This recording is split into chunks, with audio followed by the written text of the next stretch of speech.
on November 21st, 1999, the very first WCW pay-per-view in Canada. My friends and myself took our family minivan to the show at the Air Canada Centre.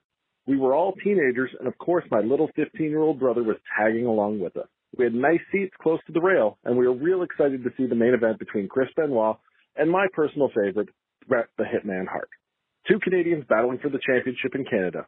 What else could you ask for? However, this didn't interest my little brother.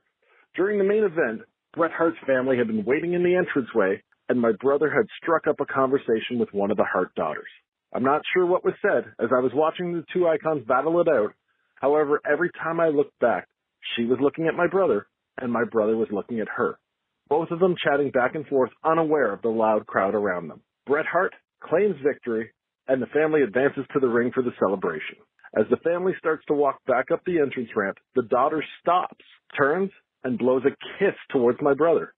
My friends and I are shocked that my brother has this much game. Then, with the championship still draped over him, Bret Hart puts his hand on his daughter's shoulder, turns, and gives my brother the dirtiest dad stare down I have ever seen in my life. You could just feel the "don't look at my daughter ever again" from the champ. Needless to say, my brother was the true hero for the night. Well, up until the ride home when David Flair cut off our minivan and we mooned him on the highway.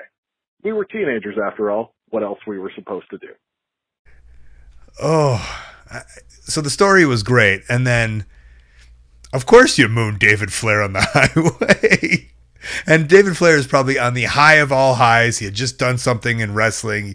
Probably, had that stellar match with El Dandy and thinks he's the biggest star. And here's a car full of asshole kids who are just like, Ric Flair's shitty wrestling son. Let's show him our assholes, which they did. Good on you. Going back to the little brother, do we all picture just like a 7th or 8th grade cool kid with like blonde highlights in his hair? That's what I'm picturing. And I love the fact that we need to take in that in that arena, there were so many people obsessed with Benoit and Bret Hart, two of the greatest wrestlers, maybe not people, greatest wrestlers in the world, battling out in something all pure wrestling fans cannot wait to see. But there's a percentage of people who just don't give a fuck and happen to be there.